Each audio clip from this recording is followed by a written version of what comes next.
अब्दुल्ला साहब, ये मामला आप देखते रहे हैं पाकिस्तान की हिस्ट्री में। ये किसी साबिक डीजी आईएसआई का कोर्ट मार्शल, ये बेसिकली पैगाम क्या है, किस तरह से देख रहे हैं मामला को? बिस्मिल्लाहिर्रहमानिर्रहीम, बहुत शुक्रिया आमना बीबी। बात यह है कि इससे पहले जनरल ज़ियाउद्दीन भट्ट, जिनको जनरल के ओहदे पे तरक्की दी गई थी नवाज शरीफ साहब के दौरे हुकूमत में, और उसके बाद नवाज शरीफ साहब का हुकूमत का तख्ता पलट दिया था परवेज मुशर्रफ ने। उसके बाद जनरल साहब को, क्योंकि वो एक सियासी नौयत का मामला था, ज़ियाउद्दीन भट्ट साहब का जो है वो बाकायदा कोर्ट मार्शल हुआ और उनके नाम के साथ जनरल का लफ्ज जो है वो भी हटा दिया गया। लेकिन वो एक फ़र्क मामला था, ये एक फ़र्क मामला है, ये एक फाइनेंशियल मामला है और अपने इख्तियारात से तजावुज़ का मामला है। इसके अंदर जाहिर है, एक जब सीनियर अफसर जब ये काम करता है तो वो खुद तो जाता नहीं है, उसका जाहिर है वो किसी के जरिए एग्जीक्यूशन जो है, उसका अमल दरामद जो है वो करवाता है। और इसके अंदर 3 ब्रिगेडियर अफसरान, जिनके अंदर एक ब्रिगेडियर नईम, एक गुलाम रसूल और एक गालिबन तीसरे कोई और हैं जिनका नाम लिया जा रहा है, और इनको बाकायदा चार्जशीट किया गया। और टॉप सिटी के मालिक ने, ये 2017 का केस है, उसके अंदर उन्होंने बात की और उन्होंने अपने जो सीसीटीवी कैमरे की फुटेज और दीगर जो चीजें हैं, जो कन्वर्सेशंस हैं एक्सेट्रा, वो सारा उन्होंने सुप्रीम कोर्ट में एक बहुत ही मजबूत और जामे केस पेश किया। लेकिन चूंकि जनरल साहब उस टाइम पे हाजिर सर्विस थे और अहम ओहदे के ऊपर वो फाइज थे, इसलिए जो है वो मामलात जो है वो आगे ना बढ़ पाए।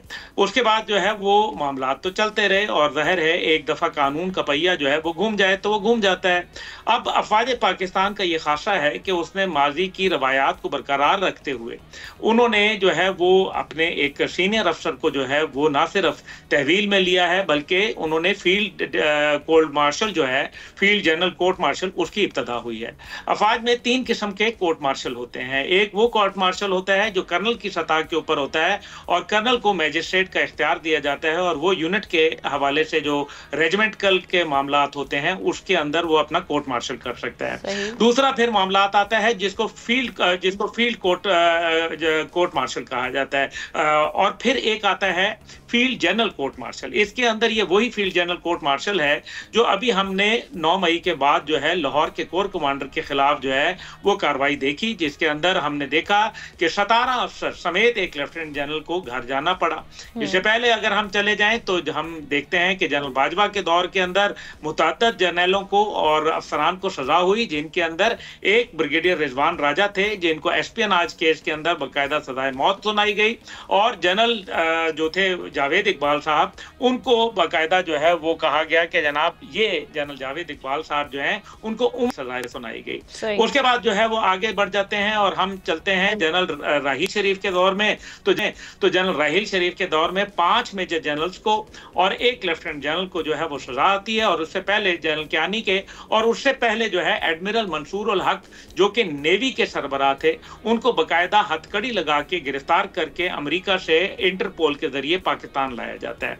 अब देखना यह है कि ये सारे मामले के अंदर जो है वो हम जो है आज की सूरत हाल को देखें। जनरल फैज हमीद साहब जो है उनको तकरीबन 1.25 साल हुआ है रिटायर हुए, और उनका जो लीव पेंडिंग रिटायरमेंट था वो खत्म हुआ तकरीबन 3 माह पहले, मार्च के अंदर उनका लीव पेंडिंग रिटायरमेंट खत्म हुआ। इन्होंने इस्तीफा दिया था जनरल, जो क्योंकि ये 76 पीएमए लॉन्ग कोर्स से ताल्लुक है, और जब आर्मी चीफ बन गए जनरल आसिम मुनीर साहब तो इन्होंने इस्तीफा दे दिया, और ये पहली दफा नहीं हुआ। इस तरह मुतअद्दिद मिसालें मौजूद हैं, और उसमें जनरल उस टाइम पे अजहर अब्बास साहब जो थे उन्होंने भी इस्तीफा दिया था, तो वो भी 76 पीएमए लॉन्ग कोर्स से थे। ये एक रवायत है और ये कैंडिडेट भी थे टॉप मिलिट्री ऑफिस के लिए। जी बहुत जी बहुत पोटेंशियल कैंडिडेट थे, इनका नाम बड़ा मजबूती से लिया जा रहा था। ये डीजीसी के जरिए इन्होंने अपनी जो है शोहरत पाई, और फिर जो फैजाबाद धरना केस था उसके अंदर जो है इनका नाम आया, और फिर ये एडजुटेंट जनरल के तौर पर आ गए। उसके बाद ये है आईएसआई के सरबराह आ गए, और फिर ये ऑपरेशनल कोर पेशावर के अंदर जो है तैनात हो गए। वहां भी जो है एक वाकया हुआ जिसके अंदर तालिबान के साथ बातचीत का हुआ। तो ये मैं लुबे लुबाब ये कहूंगा कि इस केस को आसान ना समझें। इसके अंदर जो है वो बहुत इसका एक पेंडोरा बॉक्स है, बड़े और मामला तो इसका और ताने बाने जो है वो सिर्फ टॉप कीपिंग के साथ नहीं होंगे।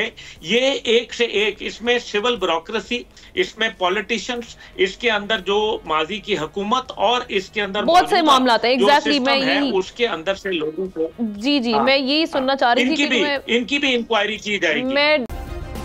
सब्सक्राइब करें और बेल दबाएं ताकि कोई खबर रह न जाए।